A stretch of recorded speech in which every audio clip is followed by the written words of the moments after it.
اعتدال پسندانہ رویہ رکھنا، وہ یہی ہے کہ مثلا بلا ضرورت خریداری نہ کرنا، ہر چیز میں اعتدال سے کام لینا، ضرورت سے زیادہ کوئی چیز نہ لے کر آنا. بعض اوقات ہوتا ہے کہ ہم مثلا جو سپر اسٹور وغیرہ کھل گئے ان کے ساتھ ایک بڑا مسئلہ یہی ہے کہ آپ بہت ساری چیزیں جب لینے جاتی ہیں تو غیر ضروری چیزیں بھی خرید کے لے آتی ہیں. بس اب گھس گئے سپر اسٹور میں، اب تو بہت ساری چیزیں، یہ بھی ہے یہ بھی ہے یہ بھی لے لو، تو یہ بھی اس کے اندر ایک چیز آ جاتی ہے. اسی طریقے سے دوسری چیز ہے جو کہ آج کل جس کا خیال نہیں کیا جاتا، لیکن ایک زمانے میں اس کا بڑا خیال کیا جاتا تھا اور لوگ اس کے اوپر بہت زیادہ عامل ہوتے تھے اور اس کے فائدے بھی ہوتے تھے، اور وہ تھا کھانے کے ریزوں کا دسترخوان سے چن کر کھانا. اس سے رزق میں بے پناہ اضافہ ہوتا ہے اور علماء اور مراجع ابھی تک اس پر عمل کرتے ہیں. ہمارے یہ چیزیں آہستہ آہستہ ہو کر ختم ہو گئیں، ورنہ انڈیا میں تو ایک زمانہ تھا کہ صاحبان ایمان اس طرح سے کیا کرتے تھے کہ کھانا کھانے کے بعد اسی دسترخوان پر ایک سجدہ شکر کیا کرتے تھے. اس نعمتیں اس دسترخوان سے ابھی تک ہم نے پروردگار عالم کی کھائی ہیں، ایک سجدہ شکر اسی وقت کھانے کے بعد اسی دسترخوان کے اوپر، وہ بھی ختم ہو گیا. تو بہرحال ایک چیز یہ کہ کھانے کے ریزوں کا دسترخوان سے چن کر کھانا، یہ علماء اور مجتہدین کا ابھی تک کا طریقہ کار ہے، جو کہ ہمارے ہاں اب ختم ہوتا جا رہا ہے. یہاں پر اس مردہ سنت کو دوبارہ زندہ کرنے کی ضرورت ہے. اسی طریقے سے گھر میں حلال جانور پالنا، ویسے تو بکرا یا بکری پالنے کا تذکرہ روایت میں آیا ہے، لیکن کوئی بھی حلال جانور گھر کے اندر پالنا، اس سے بھی رزق میں اضافہ ہوتا. اور ایک ذکر ہے اس سے جو میں نے آپ کو اس سے شاید پہلے لکھوایا تھا، حوقلہ، لا حول ولا قوت الا باللہ العلی العظیم کا زیادہ سے زیادہ ورد، یہ بھی رزق کو کھینچ کر لانے والی چیزوں میں سے ایک ہے، رزق کو کھینچ کر لانے والی چیزوں میں سے ایک ہے. اسی طریقے سے پانچویں چیز ہے اس میں صدقہ دینا. صدقہ دینا، اب وہ کچھ معنوی صدقات ہیں، لیکن ابھی ہم ظاہری پیسوں والے صدقے کی بات کر رہے ہیں، ورنہ تو کسی کو مسکرا کے دیکھنا بھی صدقہ ہے، اور کسی مومن کی مدد کرنا بھی صدقہ ہے، اور امر بالمعروف کرنا بھی صدقہ ہے، نیکی کی بات بتانا، وہ تو بہت ساری پھر صدقے کی معنوی اقسام ہے. والدین سے نیکی کرنا اور ان کو خوش کرنا. تو میں نے وہی اس سے پہلے بات کہی کہ والدین تو ان سے جھڑک کے بات کرنا، ان سے بدتمیزی کے ساتھ بات کرنا، ان کو بالکل اہمیت نہ دینا، ان کو کسی بات میں خوش نہ کرنا، یہ تمام چیزیں ایسی ہیں کہ جیسے کہ شیخ مرتضیٰ انصاری کے متعلق ملتا ہے کہ جس وقت ان کی والدہ کا انتقال ہوا تو بچوں کی طرح سے بلک بلک کے رو رہے تھے. تو لوگ حیران ہوئے کہ آپ اتنے بڑے عالم ہیں، آپ کے لیے زیب نہیں دیتا ہے؟ تو انہوں نے کہا تمہیں کیا پتا کہ میری ماں کا میرے نزدیک کیا مقام ہے. اور اسی طریقے سے ہمارے کتنے ہی علماء گزرے جنہوں نے کہا تھا کہ ساری زندگی بھی ہم اپنے والدین کے سامنے خوشی و خضوع کا اظہار کرتے رہے، اور قرآنی ایک آیت کے تحت تو میں یہ چاہتا ہوں کہ میرے مرنے کے بعد میری ماں کے قدموں میں میرے لیے قبر بنائی جائے تاکہ میں مرنے کے بعد بھی ان کے قدموں میں ہی جگہ پاؤں.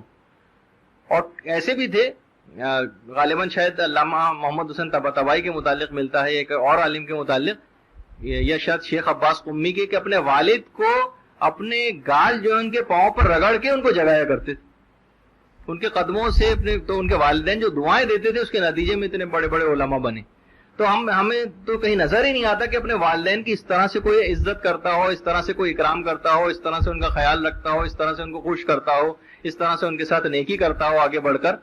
بہت ہوا تو ایک مخصوص رقم بس ایک پہنچا دینا، اور بس جس طریقے سے 1000-2000 ان کو پکڑا دینا کہ باقی تو ان کا کوئی خرچہ ہی نہیں، بس ٹھیک ہے دے تو دیے، ان کو پیسے یہ خیال رکھا جا رہا ہے ان کا. کبھی کبھار بیمار پڑ گئے تو قہرن و جبرن لے کے چلے گئے ڈاکٹر کے پاس، اس کو شمار نہیں کیا جائے گا نیکی میں. یہ بھی ایک حد تک ہوگی بس، لیکن بہرحال جو والدین کا مقام ہے اس سے بڑھ کر. خیر اس سے بھی آگے چلیے. اس کے بعد ہے عقیق کی انگوٹھی پہننا. عقیق کی انگوٹھی پہننا یہ بھی ایک ہوا. اس کے بعد اگلی چیز ہے یاقوت کی انگوٹھی پہننا. پھر اگلی چیز ہے زمرد کی انگوٹھی پہننا. پھر 10ویں چیز ہے فیروزے کی انگوٹھی پہننا. اور 11ویں چیز ہے زبرجد کی انگوٹھی پہننا. اب اس کے بعد ہے اگر ان انگوٹھیوں کے اوپر آپ ماشاءاللہ بھی لکھوا لیں تو بس تو سونے پہ سہاگا ہے، بس رزق تو پھر دروازے توڑ کے گھر میں داخل ہوگا ماشاءاللہ، اگر انگوٹھی پہ یہ بھی لکھا ہو. اس کے علاوہ پھر ایک اور چیز ہے جو رزق کو لانے کا سبب بنتی ہے، اور وہ ہے جمعے کے دن ناخن کاٹنا. اس کا بھی الگ سے رزق، وسعت رزق کے سلسلے میں ثواب بتایا گیا. پھر اگلی فہرست میں ایک چیز آتی ہے اور وہ ہے کھانا کھانے سے پہلے ہاتھوں کا دھونا.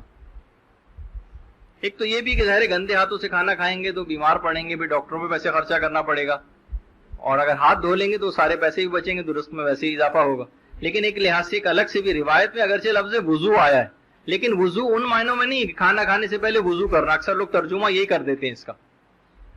وضو معنی اس میں یہاں پر ہاتھ دھونے کے معنوں میں آیا ہے. کھانا کھانے سے پہلے ہاتھوں کا دھونا یہ فقر و فاقے کو دور کرتا. اسی طریقے سے ایک چیز اور ہے جو خواتین نے دوسروں کی ذمہ داری لگا دی, لیکن بہرحال صفائی تو پھر بھی ہو جاتی ہے, اور وہ ہے گھر میں جھاڑو دینا. گھر میں جھاڑو دینا یہ بھی فقر و فاقہ دور کرتی ہے اور اس کو کھینچ کے لاتی. پھر ایک بہت سی روایات میں ہے کہ گھر میں داخل ہوتے وقت اہل خانہ کو سلام کرنا. اہل خانہ کو سلام کرنا. دیکھیے بچوں میں یہ عادت بہت راسخ ہونی چاہیے کہ گھر میں جب آئیں تو سب آ کر گھر میں سلام کریں, بالکل سختی کے ساتھ اس معاملے کو, تاکہ بچے آداب اسلامی بھی سیکھیں. دیکھیے بہت سے طریقہ کار ہوتے ہیں, اکثر بچے کھیل میں لگے ہوتے ہیں, کچھ کر رہے ہوتے ہیں, تو ان کو یاد دہانی کرانے کے لیے آپ یہ نہیں کریں کہ مثلا ہمیشہ تو خود سلام کر لیں ان کو, وہ بھی اپنی جگہ پر ہے, لیکن بچے ابھی اس مرحلے سے گزر رہے ہوتے ہیں. یعنی میرا خود تجربہ ہے کہ بچوں کے پاس اگر کبھی وہ متوجہ نہیں ہیں, کھیل کود رہے ہیں اور میں گھر میں داخل ہوا ہوں, تو ان کے پاس جا کے صرف خاموشی سے کھڑا ہو جاتا ہوں. تو جب انہیں پھر یاد آ جاتا ہے اچھا ابو کو سلام کرنا, تو ایک چیز یہ بھی ہے کہ آپ بہت ساری چیزیں ان کو سکھائیں بھی, اور ان کو بار بار کبھی ایسا نہ ہو کہ ان کو بار بار احساس دلاتے رہیں کہ ہاں یہ سب چیزیں اسلامی آداب سے, تاکہ وہ سیکھتے جائیں. اچھا اگر گھر میں یہ بھی ہے روایت میں کہ اگر گھر میں لوگ موجود ہوں تو ان کو سلام کیا جائے, اور گھر میں اگر کوئی نہیں ہے تو اپنے آپ کو سلام کیا جائے.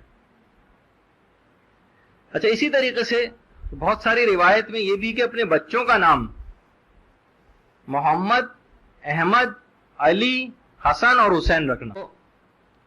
یہ اگر نام رکھے جائیں گے بچوں کے تو اس سے بھی رزق میں اضافہ ہوتا ہے.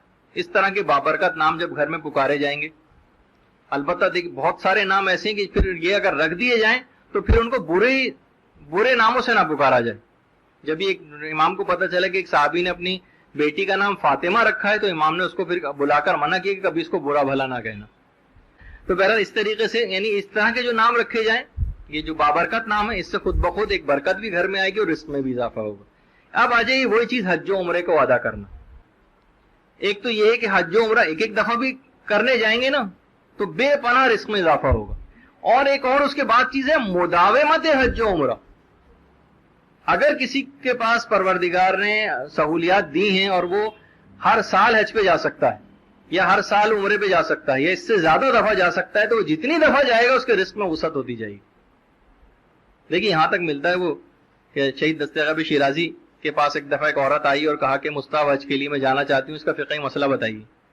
انہوں نے کہا دیکھو اگر تم مستحب حج پہ جانا چاہتی ہو, ابھی یہ واقع بیٹھا ہے, اس کی شادی کا مسئلہ ہے اور بہت زیادہ غریب ہے, اور میں گارنٹی دیتا ہوں کہ اس سے زیادہ تم کو ثواب ملے گا کہ تم نے اس کو پیسے دے دی. کہنے لگے بس جتنا پوچھ رہے ہو نا اتنا بتائیے, اس سے زیادہ بتانے کی ضرورت نہیں. تو بہت سے لوگ اتنا زیادہ اس پہ وہ ہوتے ہیں کہ ان کو بالکل اسپیسیفکلی جواب چاہیے, زیادہ ثواب بھی نہیں ہمیں لیکن کرنا یہی کام. لیکن بہرحال حج و عمرے کے اندر ایک ایسی چیز ہے, بلکہ یہاں تک ہے کہ اگر کیا زیادہ بہتر ہے, علماء سے پوچھا بھی گیا, ویسے انشاءاللہ جو حج کی کلاسز ہوں گی اس میں بھی یہ بات آئے گی کہ ہمارے لیے بہتر کیا ہے. ہم استطاعت رکھتے ہیں ہم ہر سال حج پہ جا سکتے ہیں, ہر سال خود حج پہ جاتے رہیں, یا ہم یہ بھی کریں کہ کسی اور کو جس نے کبھی حج نہ کیا اس کو حج پہ بھیج دیں. کیا کس میں زیادہ ثواب اور فائدہ ہے؟ جواب علماء کی طرف سے یہی آتا ہے روایات کی روشنی میں کہ خود ہی ہر سال حج پہ جانے کا زیادہ ثواب.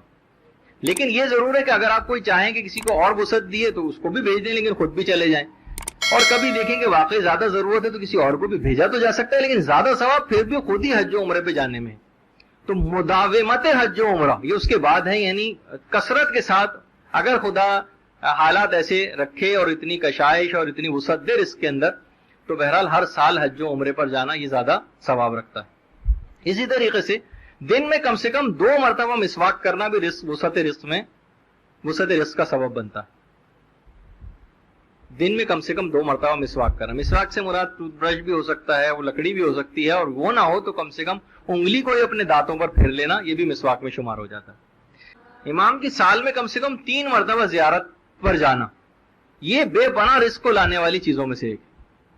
3 مرتبہ سال میں. لیکن یہ کہ اگر کوئی شخص نہیں جا سکے تو بہرحال یہ بھی فقر و فاقے کو بالکل دور کر دیتی ہے. بلکہ ہمارے 7ویں امام کی تو یہ حدیث ہے کہ امام مظلوم کی سال میں 3 مرتبہ زیارت فقر کو دور کر دیتی ہے, 7ویں امام یہ فرماتے ہیں.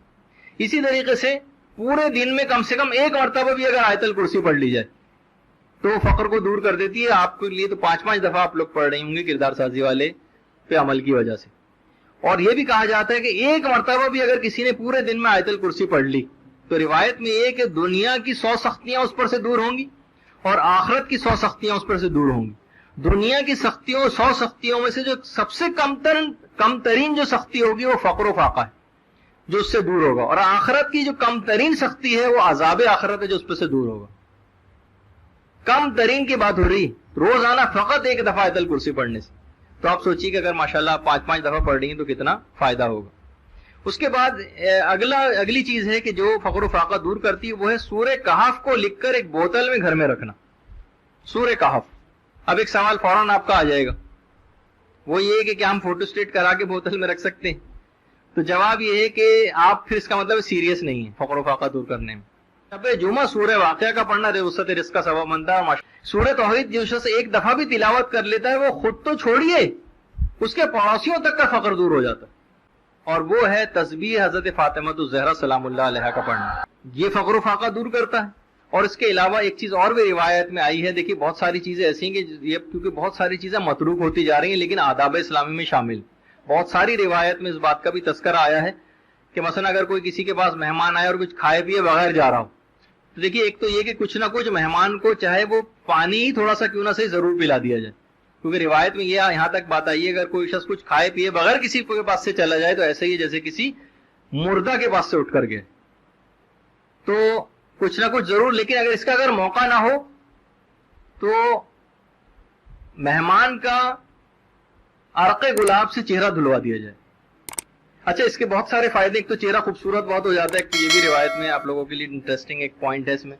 اچھا دوسرا یہ کہ ایران میں بھی خاص طور پر ایک دفعہ پروردگار نے توفیق دی تھی، زیارات کے لیے گیا تھا تو ہمارے ایک دوست عالم ہیں وہاں پر، وہ ایک جگہ بازار میں لے گئے تھے ایک درزی سے ملوانے کے لیے، انتہائی متقی و پرہیزگار درزی، اور بات میں قرآن و حدیث کے حوالے، علماء تک اس کے پاس اپنے آبائیں سلوانے کے لیے آتے ہیں۔ ظاہر ہے کہ درزی کی دکان اور بھی کام وغیرہ ہو رہے تھے وہاں پر، لیکن اس نے اس حدیث کے اوپر عمل کرنا کہ جب اس کے پاس سے میں رخصت ہوا تو جاتے جاتے اس نے عرق گلاب سے میرا چہرہ دھلوایا۔ تو ایک تو محبت کا اظہار بھی ایک ہوتا ہے انسان کے ساتھ عقیدت کا، اور دوسرا یہ کہ روایت کے اوپر اور اس طرح سے عمل بھی ہو جاتا ہے۔ تو چہرے پر گلاب کا پانی ڈالنا، اور اس سے وسعت رزق کے سلسلے میں بھی مجرب شمار کیا گیا، اگر انسان اپنے چہرے پر بھی گلاب کا پانی ڈالتا رہے تو ایک ایسی برکت آتی ہے کہ جس سے رزق بھی کھینچتا ہے۔ اور اسی طریقے سے جیسے کہ امام کی زیارت کا، امام مظلوم کی زیارت کا بھی آپ نے سنا، اسی طریقے سے ہمارے چھٹے امام جعفر صادق علیہ السلام کی زیارت پڑھنا یا ان کی قبر کی زیارت کے لیے جانا بھی وسعت رزق کے لیے بڑا مجرب۔